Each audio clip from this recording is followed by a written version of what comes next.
Hi everyone, स्वागत है आप सभी का टीचिंग गोल्स के इस लर्निंग प्लेटफॉर्म पर। उम्मीद करती हूँ आप सभी लोग बहुत अच्छे होंगे। सो आज से मैं आपकी टीचिंग एप्टीट्यूड की जो क्लास है वो स्टार्ट करी और आज आपकी फर्स्ट क्लास रहने वाली है।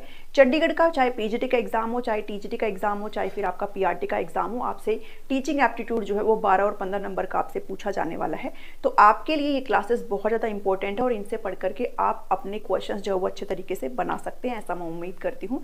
इसके साथ साथ अगर आप DTPLSP की वैकेंसी की तैयारी कर रहे हैं तो पीआरटी के अंदर आपका 100 मार्क्स का टीचिंग एप्टीट्यूड आपसे पूछा जाता है, तो उसके लिए भी ये आपका इफेक्टिव रहेगा। आप अपनी तैयारी यहाँ से कर सकते हैं। इसके अलावा अगर आपका कोई भी एग्जाम हो जहाँ पर आपसे टीचिंग एप्टीट्यूड पूछा जाता है तो ये क्लासेस आपके लिए इक्वली इंपॉर्टेंट है। चलिए आज की क्लास को स्टार्ट करती हूँ और उम्मीद करती हूँ कि आपको ये सेशंस पसंद आएंगे। आज हमारी पहली क्लास है और मुझे फीडबैक ज़रूर दीजिएगा। आपको कोई कमी लगती है तो भी आप मुझे कमेंट करके बता सकते हैं कमेंट सेक्शन में। चलिए स्टार्ट करते हैं अपनी आज की इस क्लास को। देखिए हम जो पढ़ेंगे, आपको वहाँ पर पेडागोजी ऑफ टीचिंग ऐसा टॉपिक करके लिखा हुआ है, लेकिन टीचिंग का मतलब इस टॉपिक का मतलब ये नहीं कि आपको सिंपल एक टॉपिक पढ़ना है। इसके अंदर आपके बहुत सारे मेजर्स जो है सब टॉपिक्स है जिसको आपने बिल्कुल भी नहीं छोड़ के जाना है, और मैं एक एक करके इन्हीं सब टॉपिक्स को आपका कवर करने वाली हूँ। तो आज की क्लास में हम कवर करने वाले हैं कि शिक्षण आखिर होता क्या है, इसका मीनिंग यानी कि अर्थ को समझेंगे।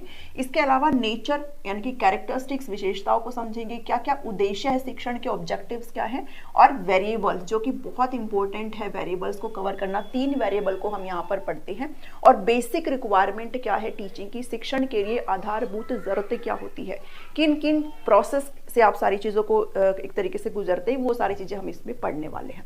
ठीक है, तो मैंने आपको बता दिया कि हम क्या क्या चीज़ें इसमें कवर करेंगे क्लास नंबर 1 में टीचिंग एप्टीट्यूड में। चलिए स्टार्ट करते हैं अपनी इस क्लास को और आपको सबसे पहले मीनिंग ही मैं समझा देती हूँ।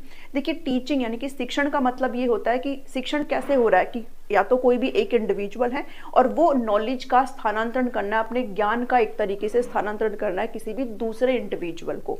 तो यहाँ पर जो पहला इंडिविजुअल है वो आपका क्या हो गया, टीचर हो गया। आप भी जब शिक्षक बनेंगे तो अपने आप जब अपने छात्रों को पढ़ाएंगे तो आप क्या करेंगे, आपके अंदर जो ज्ञान है उसका स्थानांतरण करेंगे अपने स्टूडेंट्स को। ठीक है, तो यही क्या कहलाता है, यही आपका मीनिंग हो जाता है शिक्षण का।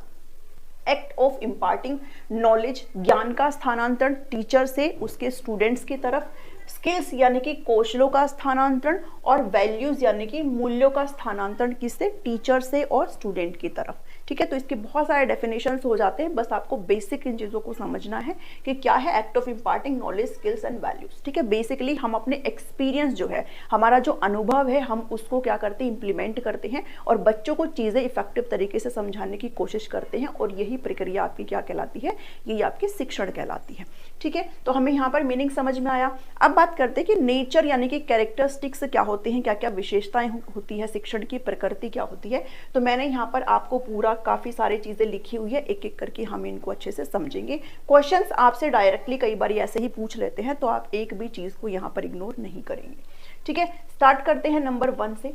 अंतर प्रक्रिया होती है, इंटर प्रोसेस होता है। शिक्षण क्या होती है भाई, शिक्षण इसका मतलब ये नहीं है कि किसी भी एक इंडिविजुअल आपस में जो है टीचिंग कर लेगा और वही टीच कर लेगा और वही सीख लेगा।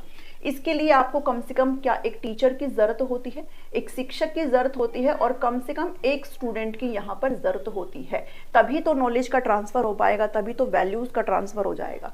तो ये क्या है, आपकी एक आंतरिक प्रक्रिया होती है, एक इंटर प्रोसेस होती है, किसके बीच में, एक स्टूडेंट और एक टीचर के बीच में। ठीक है, तो आपका पहला पॉइंट यहाँ पर क्लियर हुआ। दूसरी बात क्या है कि ये है आपकी एक कॉन्टिन्यूअस प्रोसेस होती है, यानी कि लगातार सतत प्रक्रिया होती है, और ये तब तक चलती रहती है जब तक आपके जो ऑब्जेक्टिव्स हैं, अगर आप टीच कर रहे हो क्लासरूम में, अगर आप पढ़ा रहे हो तो उसका कोई ना कोई मोटो होता है, उसका कोई ना कोई गोल होता है, और उस गोल को फुलफिल करने के लिए आप कंटिन्यू क्या करते हो, टीचिंग करते रहते हो। ठीक है, तो आपका जो शिक्षण है वो सतत प्रक्रिया में चलता रहेगा। कब तक, जब तक आपका जो एजुकेशनल ऑब्जेक्टिव्स है, जो आप जो गोल लेकर के चले हैं, उस गोल को आप जब तक कि प्राप्त ना कर ले, तो आपकी क्या है, ये कंटिन्यूअस प्रोसेस रहती है। थर्ड चीज है कि आपकी जो टीचिंग है वो क्या है, उद्देश्यपूर्ण होती है, पर्पसफुल होता है।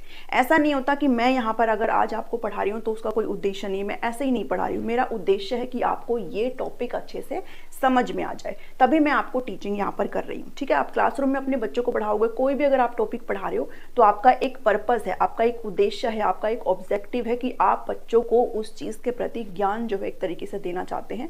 तो टीचिंग क्या होती है, पर्पसफुल होते हैं, हम एवं ही नहीं पढ़ाने लग जाते, उसके पीछे एक रीजन होता है।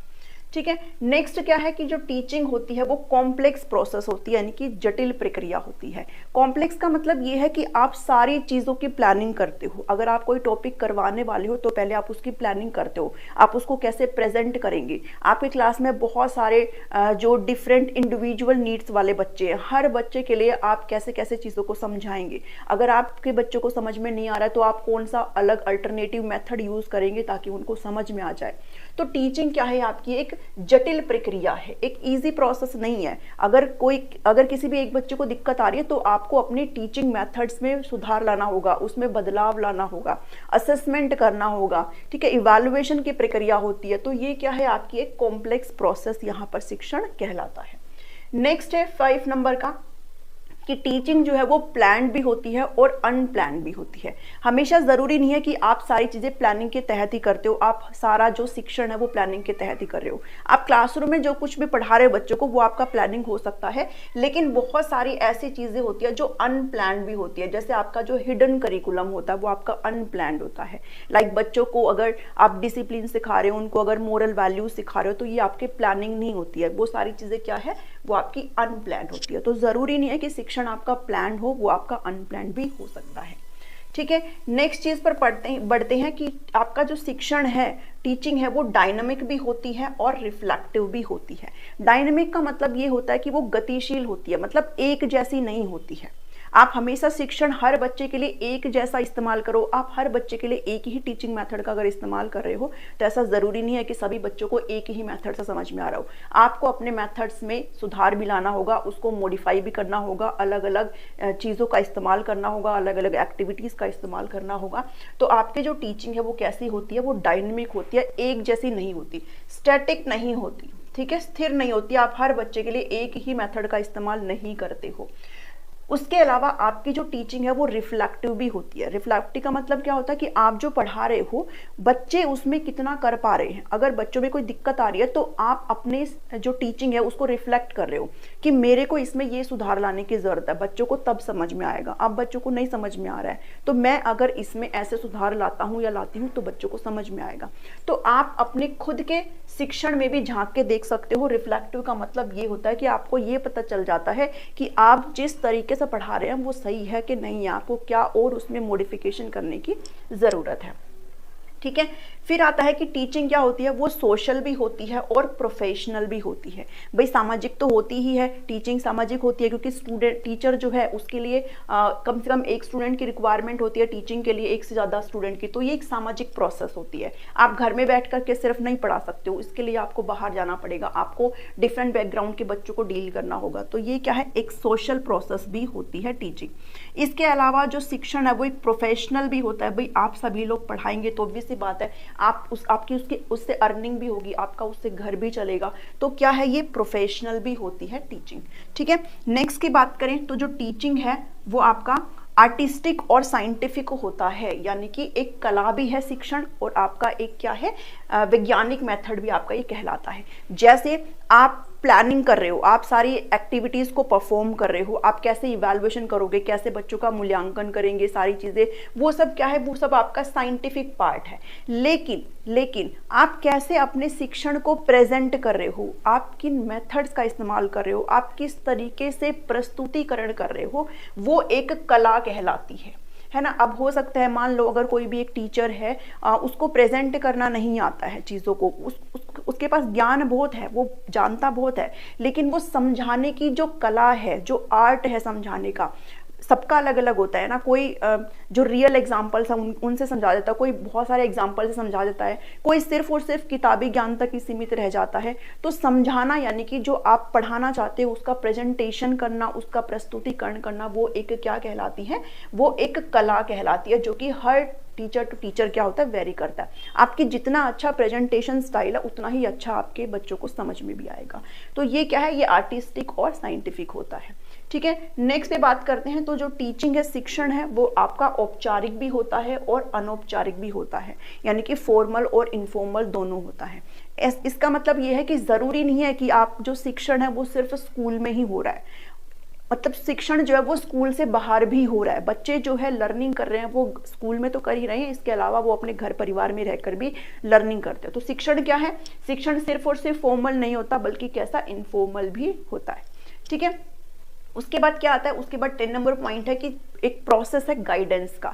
शिक्षण क्या है, आप मार्गदर्शन करते हो। अगर आप अपने बच्चों को कुछ भी पढ़ा रहे हो, मान लो कोई एक्टिविटी करा रहे हो, कोई एक्सरसाइज करा रहे हो, कुछ भी अगर करा रहे हो तो आप उनको गाइडेंस प्रोवाइड करते हो। आप उनको स्पून फीडिंग नहीं करते हो। मान लो अगर मैं मैथ की कोई भी एक्सरसाइज करा रही हूँ, उसके अंदर अगर 15 एग्जाम्पल आते हैं तो मैं उनको ज़्यादा से ज़्यादा 2 एग्जाम्पल करके दिखा दूंगी, उनको ज़्यादा से ज़्यादा 3 एग्जाम्पल करके दिखा दूंगी। मैं उनको क्या कहूँगी, बेटा आपको इस ही कॉन्सेप्ट के साथ रेस्ट जो एग्जाम्पल है उनको परफॉर्म करना, उनको आपने खुद से करके देखना है, मतलब कि हैंड ऑन एक्टिविटी खुद से करके देखना है बच्चों को।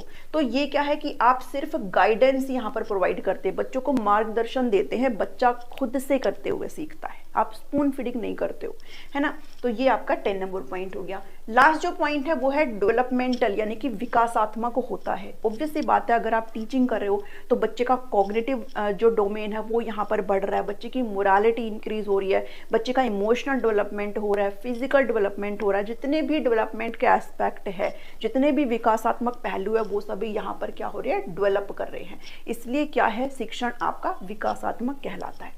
ठीक है, तो ये नेचर ऑफ टीचिंग है। उम्मीद करती हूँ कि आपको यहाँ से समझ में आया होगा। अब बात करते हैं कि ऑब्जेक्टिव्स क्या होते हैं, उद्देश्य क्या होते हैं। तो ये कुछ 4-5 ऑब्जेक्टिव है, आप इनको अच्छे से देख सकते हो। इतना कुछ है नहीं इसमें, बाकी एक बार मैं बता देती हूँ कि ऑब्जेक्टिव यानी कि शिक्षण के उद्देश्य क्या है, आप करना क्या चाह रहे हो। Bring desired changes in student attitude, बच्चे का जो एटीट्यूड है उसमें आप परिवर्तन लाना चाहते हो। जब भी बच्चा कोई भी चीज सीख रहा है तो उसके ज्ञान में वृद्धि हो रही है, और अगर उसके ज्ञान में वृद्धि हो रही है तो उसका एटीट्यूड भी चेंज होगा, उसका बिहेवियर भी शेप होगा। ठीक है, तो ये पहला पॉइंट हो गया। दूसरा, अगर हम शिक्षण कर रहे हैं तो ज्ञान का भी जो है, ज्ञान भी बच्चा एक तरीके से हासिल कर रहा है, एक्विजिशन ऑफ नॉलेज यानी कि ज्ञान भी बच्चा हासिल कर रहा है। तो ये सेकंड पॉइंट हो गया। उसके बाद उसके जो सीखने के कौशल है उसमें सुधार हो रहा है, एंड उसका जो बिहेवियर है और जो आचरण है, व्यवहार और जो आचरण है उसमें भी उसको शेप यानी कि हम आकार दे रहे हैं। यानी कि कहने का मतलब ये है कि बच्चे का ऑल ओवर डेवलपमेंट यहाँ पर हो रहा है, और इसके लिए हम क्या करते हैं, हम शिक्षण करते हैं। ठीक है, इसमें इतना कुछ ज़्यादा है नहीं, बस आपको पता होना चाहिए कि ऑब्जेक्टिव्स क्या क्या होते हैं। उसके बाद चलते हैं वेरिएबल्स की बात करते हैं। देखिए, आप सभी को पता होगा कि जो शिक्षण है उसको बाइपोलर प्रोसेस किसने कहा है, बाइपोलर प्रोसेस किसने कहा है भाई, एडम ने कहा है। इतना तो सबको पता ही होगा। एडम ने क्या कहा कि ये एक बाइपोलर प्रोसेस होती है ना। द्विध्रुवीय प्रक्रिया किसने कहा है, एडम ने कहा है, जिसमें इन्होंने ये कहा कि ये सिर्फ क्या है, एक यहाँ पर स्टूडेंट है और एक यहाँ पर टीचर है। ठीक है, यानी कि इन्हीं के बीच में जो है आपका एक शिक्षण होता है। लेकिन इसको ट्राइपोलर प्रोसेस भी कहा है। किसने कहा है, जॉन डेवी ने कहा है। ठीक है, जॉन डेवी ने क्या कहा है, जो कि फादर ऑफ प्रोग्रेसिव एजुकेशन कहलाते हैं, प्रगतिशील शिक्षा के जनक जॉन डेवी कहलाते हैं। और जॉन डेवी ने क्या कहा है कि जो टीचिंग है, जो शिक्षण है, वो आपका ट्राइपोलर प्रोसेस होता है। यानी कि आपके एक एंड पर आ जाएगा स्टूडेंट, और एक एंड पे आ जाएगा टीचर, और एक एंड पे आपका क्या आ जाएगा, एजुकेशन एनवायरनमेंट कह लो, कंटेंट कह लो, करिकुलम कह लो, ये सारा क्या है आपके तीसरे एंड पर आ जाएगा। यानी कि ये 3 ध्रुवीय ट्राइपोलर आपकी प्रोसेस है। ठीक है, तो त्रिआयामी कुछ भी आप कह सकते हो, हिंदी में इसके बहुत सारे नाम है, तो ये आप जरूर ध्यान में रखेंगे। ठीक है, और इसी के ही आधार पर हम क्या करते हैं, हम वेरिएबल्स डिसाइड करते हैं। वेरिएबल्स कौन कौन से होते हैं, जो टीचर होता है वो आपका इंडिपेंडेंट वेरिएबल होता है, और आपसे क्वेश्चन एग्जाम में यहाँ से पूछे जाते हैं। इंडिपेंडेंट, ठीक है, यानी कि स्वतंत्र चर। स्वतंत्र चर क्या होता है, जो अध्यापक है, जो शिक्षक है, वो इंडिपेंडेंट वेरिएबल है, स्वतंत्र चर है। उसके अलावा जो स्टूडेंट है वो डिपेंडेंट वेरिएबल है। डिपेंडेंट वेरिएबल मतलब आश्रित है। ठीक है, आश्रित चर क्या हो जाता है, छात्र हो जाता है, स्टूडेंट हो जाता है। उसके अलावा जो कंटेंट है, जो करिकुलम है, एजुकेशन एनवायरनमेंट है, वो आपका कौन सा है, इंटरवेंशन वेरिएबल। इसको आप नोट डाउन करना चाहो तो आप कर सकते हो, मतलब कि हस्तक्षेप चर। तो ये 3 वेरिएबल्स हैं जहां से आपसे क्वेश्चन पूछे जाते हैं। ठीक है, इन 3 वेरिएबल्स को आपने अच्छे से कर लेना है। देखिए, इंडिपेंडेंट होता है टीचर, ऑब्वियस सी बात है कि टीचर के ऊपर ही छात्र डिपेंड करते हैं, बच्चे डिपेंड करते हैं। बच्चे क्लासरूम में पढ़ने आए हैं, वो सब पूरी तरीके से किस पर डिपेंड कर रहा है, टीचर पर डिपेंड कर रहा है कि टीचर किस तरीके के मेथड्स का इस्तेमाल करेगा, टीचर क्या पढ़ाने वाला है, कैसे पढ़ाने वाला है, सब उसकी प्लानिंग क्या है, ये सारी चीज़ें क्या है वो टीचर की होती है और टीचर इसमें डिपेंडेंट होता है। तो इंडिपेंडेंट वेरिएबल क्या हो जाएगा, टीचर हो जाएगा। और बच्चे हर चीज़ पे उसके ऊपर आश्रित होते हैं, टीचर के ऊपर। तो ये जो डिपेंडेंट वेरिएबल यानी कि आश्रित चर क्या हो जाएगा, स्टूडेंट। आपसे डायरेक्टली क्वेश्चन पूछा जाता है, ठीक है, इंडिपेंडेंट कौन है, आप जो डिपेंडेंट है वो कौन है। उसके अलावा जो थर्ड नंबर है दैट इज कंटेंट, ये आपका इंटरवेंशन वेरिएबल है, यानी कि इसमें क्या आ जाता है, इसमें आ जाते हैं आपके जो मेथड्स वगैरह है, टीचिंग के मेथड्स आ जाते हैं, यानी कि शिक्षण की विधि आ जाती है, असेसमेंट आ जाता है, आकलन आ जाता है, ठीक है, आप क्या क्या टेक्निक का इस्तेमाल कर रहे हो, क्या क्या तकनीक का इस्तेमाल कर रहे हो पढ़ाते हुए, वो सारी चीज़ें आ जाती है। इवैल्यूएशन इसमें आ जाता है, स्ट्रैटेजी, टीचिंग की क्या क्या स्ट्रैटेजीज आप इस्तेमाल कर रहे हो क्लासरूम में पढ़ाने के लिए, यानी कि रणनीतियाँ, वो सारी किस में आ जाती है, वो सारी इसमें आ जाती हैं। तो आपसे अगर पूछे कि इंटरवेंशन वेरिएबल क्या होते हैं, तो आपके जो भी टीचिंग के अकेडमिक जो भी आपके मेथड्स हैं, जो भी स्ट्रैटेजीज है, असेसमेंट है, इवैल्यूएशन, एवरीथिंग वो किस में आता है, वो आपका इंटरवेंशन वेरिएबल में आता है। टीचर की बात करें तो वो आपका इंडिपेंडेंट वेरिएबल है और स्टूडेंट की बात करें तो वो आपका डिपेंडेंट वेरिएबल है, क्योंकि स्टूडेंट यानी कि जो छात्र है वो हर तरीके से टीचर के ऊपर डिपेंड करता है, ठीक है। तो ये यहाँ पर चीजें समझ में आई। अब इसके अलावा जो आपसे जो नेक्स्ट आपके रह जाते हैं, बेसिक रिक्वायरमेंट क्या है, मैं यहाँ पर ही आपको बता देती हूँ बेसिक रिक्वायरमेंट क्या है। तो बेसिक रिक्वायरमेंट यानी कि अगर आप शिक्षण कर रहे हो तो उसमें किन किन चीज़ों की ज़रूरत है। तो सबसे पहले जो रिक्वायरमेंट है वो है टीचर की, यानी कि शिक्षक की। अगर शिक्षक नहीं होगा तो फिर आपका शिक्षण कैसे होगा। तो सबसे पहली रिक्वायरमेंट है टीचर की, जो पूरा ऑर्गेनाइज करता है किसी टॉपिक को प्रेजेंट करने के लिए, क्या क्या मेथड्स का इस्तेमाल करने वाला है, सारी प्लानिंग करने का काम किसका होता है, टीचर का होता है। इसके अलावा अगर स्टूडेंट नहीं होंगे तो फिर टीचर पढ़ाएगा किसको, तो यहाँ पर जो लर्नर है, स्टूडेंट मतलब लर्नर, ठीक है, सीखने वाला, लर्नर यहाँ पर सेकेंड नंबर पर आ जाता है। थर्ड है कि कंटेंट, आप क्या पढ़ाएंगे, जिसको आप सब्जेक्ट मैटर बोल सकते हो, जो विषय वस्तु आप पढ़ाने वाले हो, जो टीचर पढ़ाएगा वो क्या है, वो कंटेंट आ जाता है। अगर वही नहीं है तो फिर पढ़ाएगा क्या, ठीक है। और नेक्स्ट आ जाता है एनवायरनमेंट।